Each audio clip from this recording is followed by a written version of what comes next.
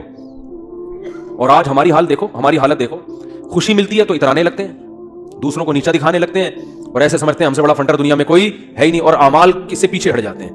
خوشی ملی ہے نا تو اعمال سے کیا ہو جاتے ہیں پیچھے, اور غم ہوتا ہے تو واویلا کرنا شروع کر دیتے ہیں. جیسے قرآن نے کہا ان الانسان خلق ہلوعا اذا مسہ الشر جزوعا واذا مسہ الخیر منوعا, کہ انسان کو جب شر پہنچتا ہے جزوعا جزا فضا شروع کر دیتا ہے, واویلا, ہائے میرے رب نے یہ کر دیا, ہائے میرے اللہ نے یہ کر دیا میرے ساتھ, میں ہی ملا تھا ٹینشن دینے کے لیے. اور جب خوشیاں ملتی ہیں منوعا, اللہ فرماتے ہیں کنجوس بن جاتا ہے, میرا مال میں خرچ نہیں کروں گا, میں غریبوں کا خیال نہیں کروں گا, میرا پیسہ ہے, میری محنت ہے. تو کہیں الا المصلین فرمایا کچھ لوگ ہیں جو معتدل ہوتے ہیں کہ جب غم پہنچتا ہے تو صبر کرتے ہیں, خوشی پہنچتی ہے تو اللہ کی اطاعت میں اور زیادہ بڑھ جاتے ہیں. اور وہ کون لوگ ہیں؟ الا المصلین الذین هم علی صلاتهم دائمون, وہ نمازی جو اپنی نمازوں کی حفاظت کرتے ہیں. اور والذین هم من عذاب ربهم مشفقون, آخرت کا سوچ سوچ کے ڈرتے رہتے ہیں. لفروجہم حافظون, اپنی شرمگاہوں کی حفاظت کرتے ہیں. الا علی ازواجہم او ما ملکت ایمانہم, سوائے اپنی بیویوں کے کسی اور کے پاس نہیں جاتے. لاماناتہم وعہدہم راعون, اپنے ایگریمنٹ کے پابند ہوتے ہیں, کسی کو زبان دے کے پیچھے نہیں ہٹتے معاہدوں کے. تو اللہ نے جو خوف دن کے دل میں نا ان کی یہ صفات بیان کی ہیں, فرمایا یہ نارمل لوگ ہوتے ہیں. یہ کیا ہوتے ہیں؟ نارمل. آج کسی نے بتایا کہ وہاں ایک افغانی آئے ہوئے تھے, وہ کہنے لگے کہ ہم نے وہاں امریکیوں کو دیکھا ہے کہ جب ان کی لڑائی ہوتی تھی نا وہاں افغانستان میں, تو ادھر افغانی جب شہید ہوتے ہیں تو ان کے دوسرے جو بھائی ہیں نا وہ صبر کرتے ہیں, بھائی شہید ہو گئے, اللہ تعالیٰ اس کے درجات بلند کرے. انہوں نے کہا کہ جب کوئی امریکی قتل ہوتا ہے تو چیخ چیخ کے رو رہے ہوتے ہیں فوجی. تو یہ ایک اسلام کا ایک صاف نظر آتا ہے کہ مسلمان غم کیسے جھیلتا ہے, اور جس کا آخرت پر ایمان نہیں ہے. حالانکہ ان کی فوج میں موٹیویشنل اسپیکر بہت ہوتے ہیں جو ان کو موٹیویٹ کرتے رہتے ہیں ملک, لیکن وہ کہتے ہیں ذرا سا زخم ہوتا ہے ایسا چیختے ہیں. ہمارے ہاں بچے بھی ایسے نہیں روتے جیسے فوجی رو رہے ہوتے ہیں, ایسا چیخ رہے ہوتے ہیں اور ایسا ایک دوسرے کے گلے مل رہے ہوتے ہیں, یار تیری ٹانگ ٹوٹ گئی, ہاں ہاں وہ. تو ایسے کئی لوگوں نے بتایا جو بھی آتے رہتے ہیں نا وہاں سے, آنا جو افغانی تو آتے ہیں یہاں تجارت کے لیے, تو کہتے ہیں ہم جب دیکھتے ہیں نا اس طرح کہیں لڑائی ہو رہی ہے افغانیوں میں اور ان میں جو آپس میں لڑائی ہو رہی ہے, تو اس میں یہ منظر ہمیں دیکھنے کو ملتا ہے کہ وہ چیخ رہے ہوتے ہیں, اور جب ان کے زخم ہوتے ہیں تو کچھ بھی نہیں, آرام سے بیٹھے ہیں, تھوڑا کرار ہے بس, اور کچھ نہیں. یہی حال میتوں پہ بھی ہے. آپ دیکھ لو, دیندار اگر واقعی دیندار ہے وہ میت پہ چیخو پکار